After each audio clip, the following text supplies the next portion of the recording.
Banyak orang yang tertarik melihat, memantau, atau bahkan membeli saham gorengan. Nah, saham gorengan itu apa sih? Dan gimana cara menggoreng saham?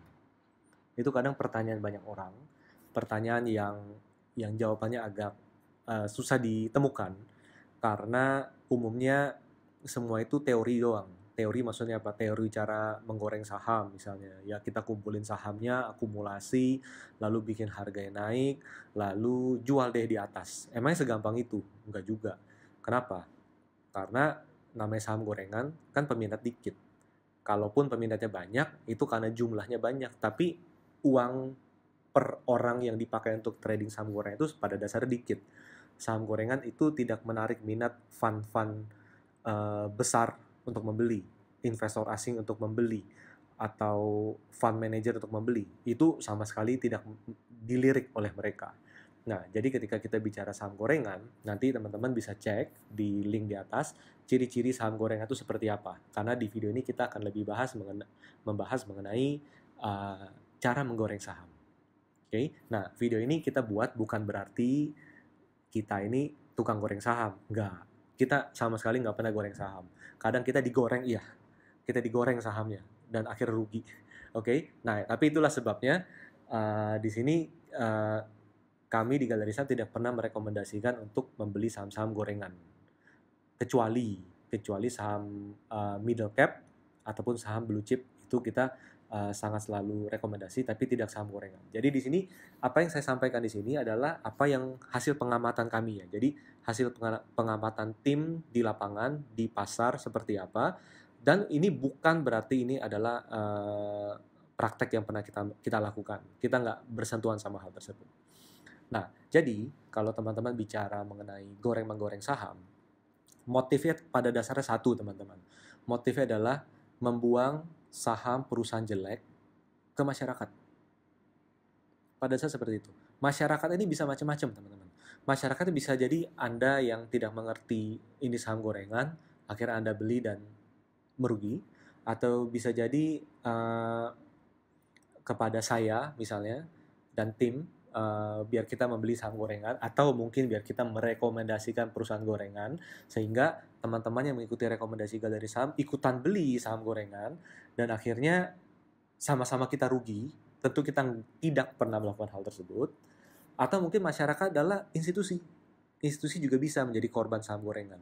Atau mungkin bisa juga digunakan oleh para pengelola dana, mungkin, atau orang-orang yang advisor yang mengelola dana nasabah, biar portfolionya naik karena saham gorengan. Nah, teman-teman tuh bisa cek nih bagaimana cara memanipulasi portfolio, nanti ada link di sini. Nah, jadi ada juga saham gorengan itu digunakan untuk mengerek portfolio biar apa? Biar bagi hasilnya gede. Jadi misalnya, wah, boleh ya saya kelola dana teman-teman. Misalnya nih, saya tuh si A misalnya. Si A mengelola dana teman-teman, nanti bagi hasilnya. Kalau untung bagi 30%. Nah, semakin gede untung teman-teman, semakin gede bagi hasilnya. Jadi macam-macam teman-teman. Macam-macam. Nah, jadi pertanyaan pertama adalah, kenapa ada saham gorengan? Nah, pada dasarnya bukan itu pertanyaan paling tepat. Tapi yang paling tepat adalah kenapa di Bursa Efek ada saham perusahaan yang labanya nggak jelas, manajemennya nggak jelas, lalu bisnis model yang nggak jelas. Kenapa ada seperti itu? Ya, namanya pasar, teman-teman. Namanya pasar, bursa. Bursa perusahaan-perusahaan yang tercatat yang saham-sahamnya bisa diperdagangkan. Bisa jadi kan, dulu perusahaannya bagus, sekarang jadi jelek. Ketika jadi jelek, tapi masih beroperasi secara minim. Mungkin seperti itu. Dan harganya turun terus dari misal 8.000 jadi tinggal 200, misal seperti itu. Nah, akhirnya karena harganya turun terus, akhirnya menjadi objek yang menarik bagi pemilik dana besar. Misalnya apa? Misalnya begini, ada sebuah perusahaan, katakan market cap, kapitalisasi pasarnya itu 500 miliar misalnya, 500 miliar. 500 miliar, lalu saham beredar, jadi floatingnya yang beredar di publik, katakan cuman 20%. Nah, 20% itu dari 500 miliar berapa? Cuma 100 miliar, teman-teman. 100 miliar itu uang kecil di market. Nah, jadi ketika 100 miliar ada di market, jadi coba bayangkan teman-teman, ada bid over tradingan saham A misalnya, bid over dalam berbagai harga ketika naik ataupun turun, itu nilainya kalau diakumulasi diserap semuanya, itu 20% tadi. Yaitu berapa? 100 miliar. 100 miliar. Nah, ketika teman-teman punya uang 50 miliar aja, atau nggak perlu 50 miliar, atau mungkin cuma 30 miliar aja, teman-teman sudah menguasai 30% dari total saham beredar di masyarakat. Nah, itu sangat gampang untuk istilahnya apa ya? Istilahnya kalau yang punya barang banyak, dia yang mengontrol harga. Itu terjadi di bisnis manapun, di industri manapun, di perkebunan kah, di pertambangan kah, di segala macam, di manufaktur, itu semua selalu terjadi seperti itu kan. Demikian juga di mekanisme perdagangan saham. Nah, jadi bagaimana cara orang bisa punya 20% atau 30% atau mungkin 50% total saham yang beredar di masyarakat? Ingat, ini bukan saham emiten, beda. Tapi ini saham yang berada di masyarakat di kita-kita ini gitu. Nah, disinilah kita mengenal di proses goreng-menggoreng saham, yaitu ada 3 fase. Pertama adalah akumulasi, yang kedua adalah partisipasi publik, yang ketiga adalah distribusi. Nah, di fase pertama, kita akan jelaskan di fase pertama dulu.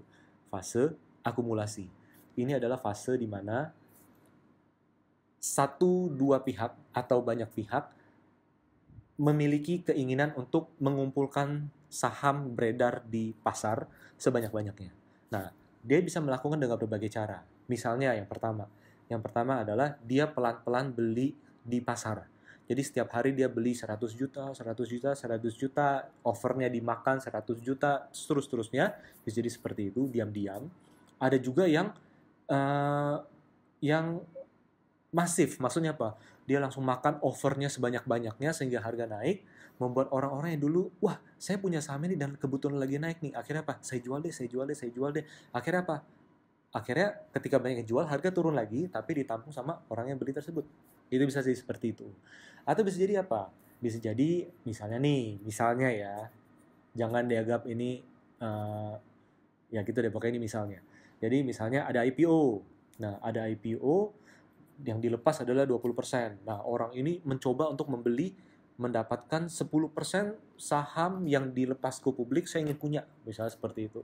Nah, ketika dia punya, akhirnya dia jadi salah satu majority dalam uh, saham beredar di publik, bukan? Karena dia bukan di manajemennya.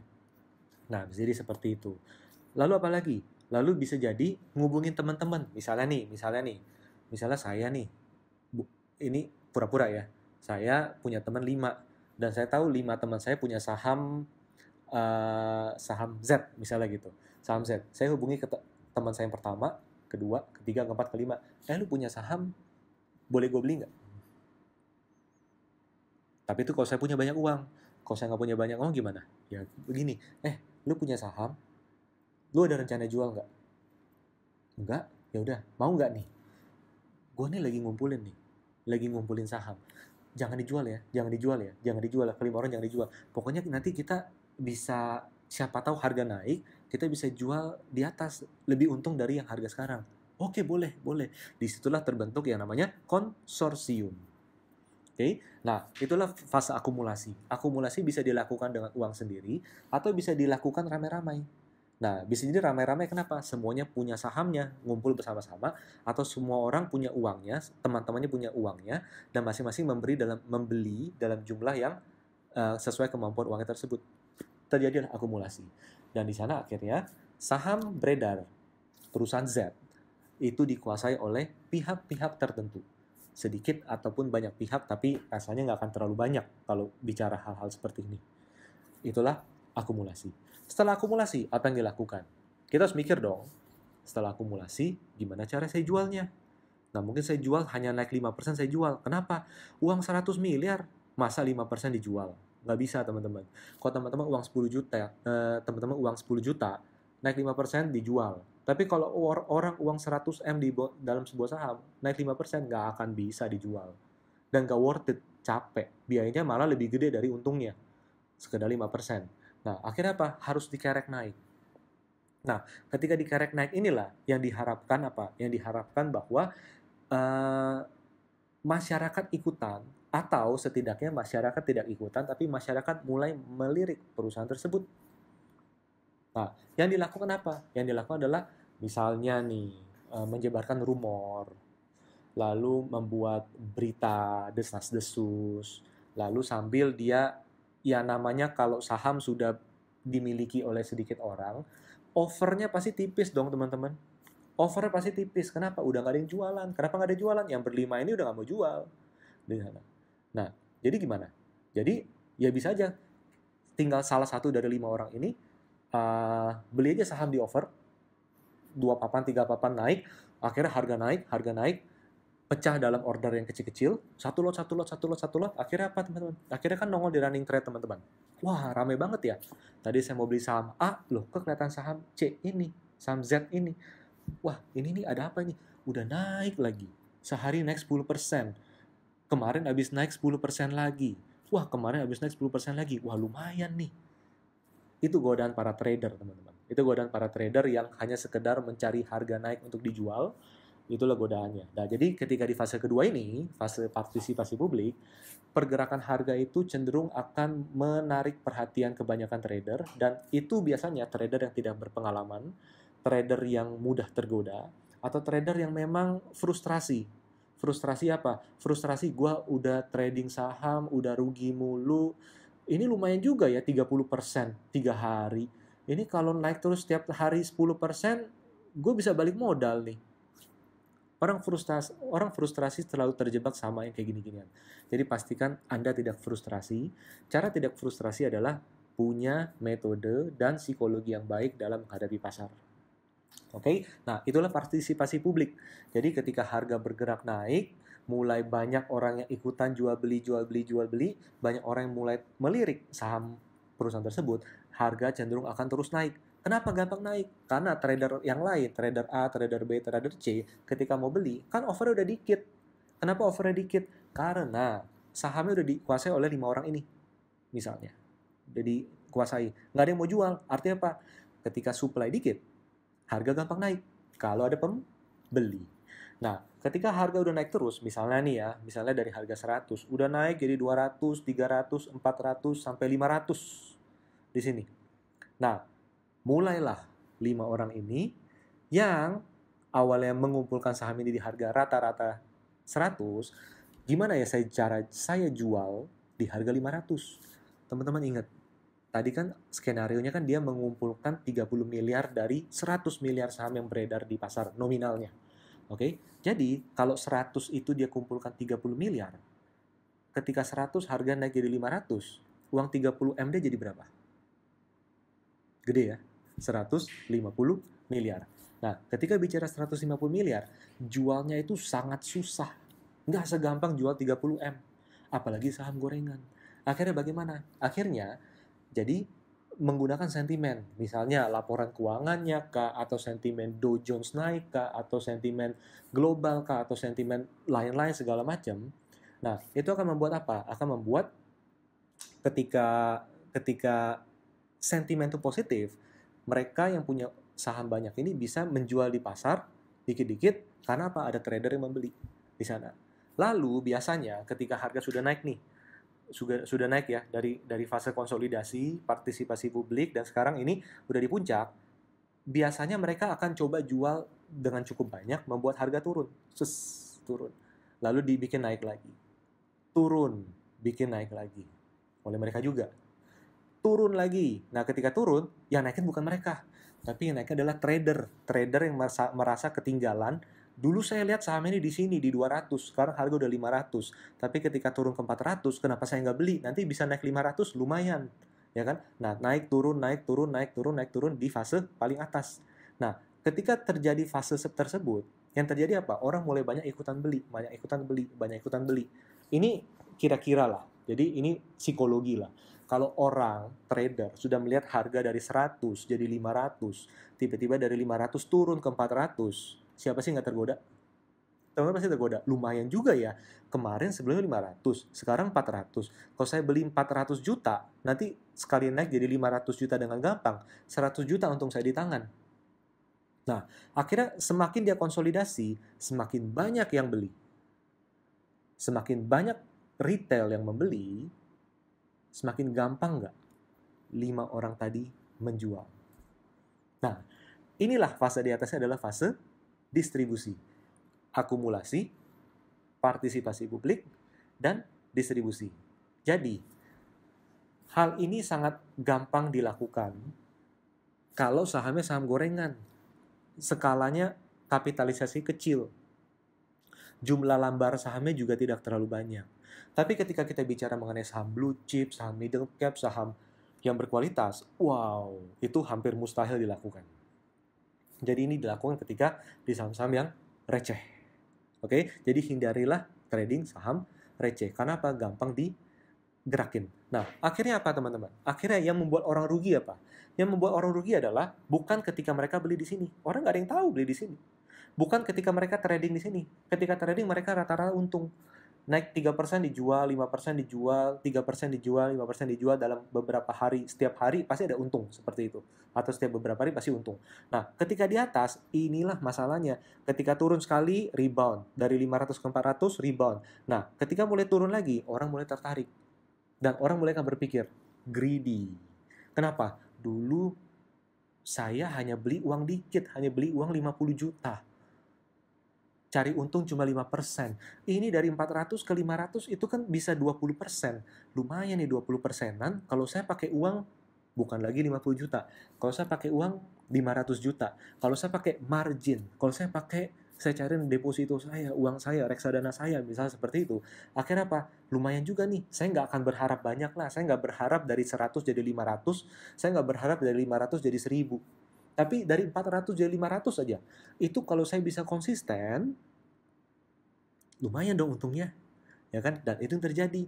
Nah, ketika harga di atas, kebanyakan orang apa? Kebanyakan orang, pengamatan kami ya, di sini pengamatan kami, orang memakai uang lebih besar, dan orang lebih agresif, dan orang lebih lupa atau nggak rasional lagi. Yang ketiga itu nggak rasional lagi. Dan itu membuat dia trading lebih berlebihan, dan akhirnya apa teman-teman? Akhirnya 5 orang tadi yang punya saham Z dia kumpulin 30% dari jumlah saham beredar di publik, dikit-dikit mereka bisa jualan.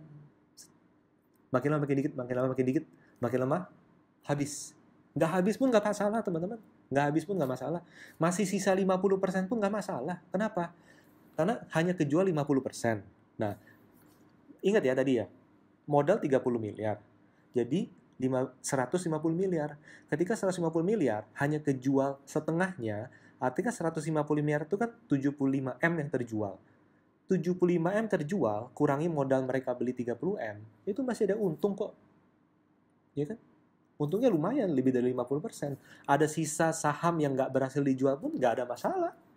Siapa tuh bisa jadi project lainnya, karena itu modal bawah. Ya kan? Nah, jadi hati-hatilah dengan trading saham-saham seperti ini. Karena biasanya psikologi kita yang terganggu, rasionalitas teman-teman yang terpengaruhi, dan akhirnya uang teman-teman yang nyangkut jadi saham yang harganya turun terus.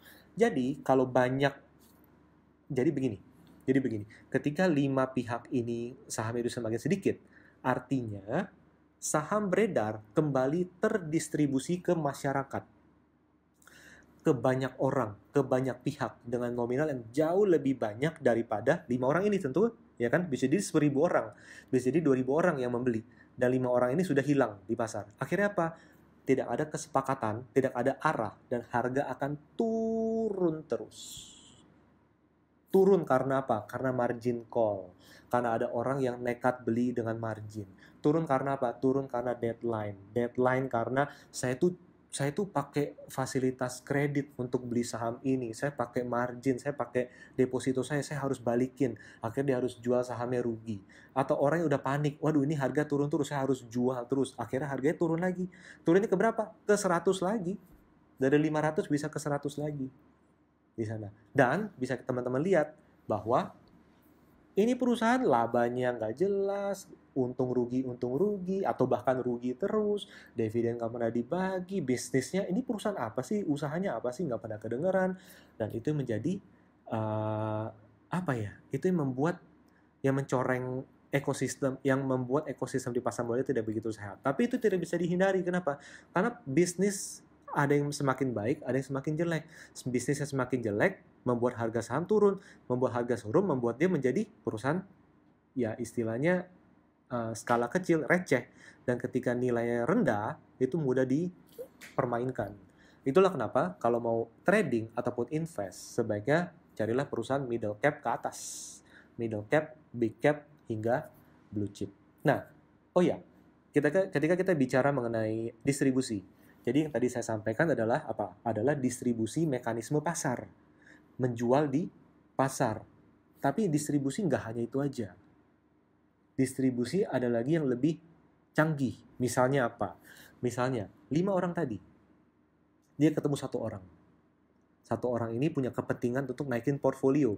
Baik portfolio dana kelolaannya, atau portfolio kelolaan dana nasabahnya, baik legal maupun ilegal. Kita nggak ada yang tahu. Nah, lu bisa loh beli saham ini di harga 500 misalnya. Beli di 500. Oh ya? Udah tinggi loh dari 100. Ini 500 nih belum sampai puncak nih. Puncaknya itu 2000. Serius nih. Nah, teman-teman, orang kalau udah desperate butuh return, desperate butuh profit, desperate butuh ngembaliin kerugian, dia pasti akan pasti tanya, lu bisa gue percaya nggak? Atau misalnya, benar nggak ini bisa naik? Kalau naik gue beli deh. Ya kan? Bener. Ya kan? Akhirnya apa? Dia beli. 1, 2, 3 dilepas ke dia. Ya kan? Artinya dari berlima ini, 1, 2, 3, artinya misalnya 60% dari total dana mereka dilepas ke mereka, ke 1 orang ini, itu distribusi juga. Ya kan? Ketika tinggal 2, saya jual, udah untung kok dari modal ini, udahlah saya tinggal aja, saya udah nggak maintain lagi sahamnya, bodo amat, derita lu orang ini. Akhirnya apa? Orang ini harga sahamnya mau dijual nggak bisa. Akhirnya apa? Turun terus, turun. Yang rugi siapa? Semua orang yang terkait dengan saham ini rugi. Dia sebagai inisiator membeli rugi. Investor-investor dia yang menitipkan dananya rugi. Atau orang-orang yang mendengar cerita dia suruh beli saham Z ini juga rugi. Nah, jadi kita harus hati-hati teman. Ketika kita bersinggungan dengan saham gorengan, teman-teman harus ekstra waspada. Bahkan bagi kami lebih baik dihindari.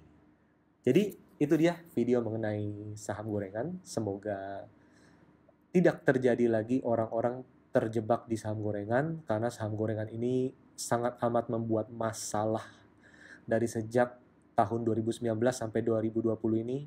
Itu benar-benar banyak masalah, baik korporasi besar, baik investor besar, baik investor dalam sebuah reksadana dan lain sebagainya yang nggak tahu apa-apa, dan itu membuat